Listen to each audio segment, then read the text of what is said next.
ومن یشرک باللہ، جو شرک کرے گا اللہ کے ساتھ، فکأنما خر من السماء، بس گویا گر گیا وہ اوپر سے، فتخطفہ الطیر، اچک لے اس کو پرندے، او تہوی بہ الريح، یا گرا دے اس کو ہوا، فی مکان صحیح، دور جگہ پھینک کر۔ ذالک، یہ بات ہو گئی۔ ومن یعظم شعائر اللہ، اور جو کوئی تعظیم کرے اللہ کے شعائر کی، فإنها من تقوى القلوب، یہ دلوں کا تقوی ہوگا۔ تم نے حج کر کے عمرہ کر کے تمہارے دل میں تقوی آیا ہے؟ حاجی اور عمرہ جی جب یہ ایئرپورٹ پر اترے تو دیکھو ان کا مزاجی، ان کے گلے میں سیرے ڈالے جائیں۔ پنجاب کے حاجیوں کو سرخ رنگ کا دوپٹہ باندھا جائے اور پھر یہ چلیں گے گڑچا تک گڑچا، لنگا تک لنگا، اکھاڑے میں جنگی بیل جا رہا ہے، جنگی بیل مکرانیوں کا لڑنے والا ہے مار۔ یہ اس نے کون سا حرم دیتا ہے؟ کہاں اس کے دل میں تقویٰ ہے؟ یہ نہیں کہتا ہے کہ سیرے پہننا بدعت میں سے، نماز پڑھ کر کے نکلتے ہوئے سیرے پہنتے ہیں، روزہ رکھنے کے بعد افطار کے وقت گلے میں ایک سیرے ڈال دو، شرم نہیں آتی۔ حاجی سے میرے ساتھ بیٹھا تھا، مجھے کہتے ہیں رشتہ دار آئے دیکھ رہے ہیں، میں نے کہا کہاں ہے؟ کہنے لگے یہ، میں نے کہا نظر نہیں آ رہا ہے۔ کہنے یہ سیرے نہیں لیے، سیرے کس لیے؟ میرے لیے۔ میں نے کہا کیوں؟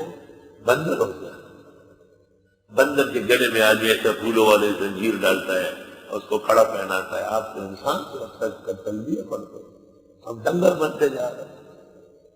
میں نے کہا تم نے کیا حج عمرہ کیا ہوا ہے؟ کیا کدو کیا، کدو کا کرے گا؟ بڑے بڑے اکابر علماء اور اولیاء دن رات مصروف رہتے، کوئی لگا دے ان کے گلے میں سے، یہ تو توہین ہے، حرم کے عظمت کے برخلاف چل رہا ہے۔ اللہ نے اس لیے کہا حج اس کا ہے کہ جو تعظیم کرے اللہ کے ان مقامات کی، شاعر اللہ، اور یہ تب ہوگا جب دل میں تقویٰ ہو۔ لاہور کے ریلوے اسٹیشن پر حاجیان سوار ہو رہے تھے، طبلے بج رہے ہیں، ڈھول بج رہے ہیں، سرنے بج رہے ہیں۔ میں نے کہا یہ بارات ہے، کہا حاجی صاحب جا رہے ہیں نا اللہ کے گھر۔ تو میں نے کہا یہ کیا کرتے ہو؟ کہا خوشی سے نہیں کرے۔ میں نے کہا حاجی صاحب کہا ہے وہ جو سب سے زیادہ ناچ رہا ہے، بڑی بڑی چھلانگیں مار رہا ہے۔ میں نے کہا واہ حاجی صاحب تم بھی ناچ رہے ہو؟ کہ وہ لوگ میرے نال ناچے، میں نے ناچے تو کون ناچے؟ وہی لوگ تو میرے ہاتھ سے ناچ رہے ہیں اور تیری نے ناچی تو کون ناچے گا؟ من یعظم شعائر اللہ، جس نے تعظیم کی اللہ کے دین کی، فإنها من تقوى القلوب، بس بے شک یہ دلوں کے تقوی کی بات ہوگی۔ اگر دلوں پہ فسق ہوگا تو حج کر کے آیا پھر بھی اسی طرح ہی ہے۔ مکہ گئے، مدینہ گئے، قدس بھی گئے، جیسے گئے تھے گھوم پھر کے ویسے آ گئے۔ لکم فیہا منافع، تمہارے لیے اس میں فائدے ہیں، الی اجل مسمی، وقت مقرر تک کے لیے، ثم محلھا الی البیت العتیق، پھر جگہ اس کی پرانا گھر ہے۔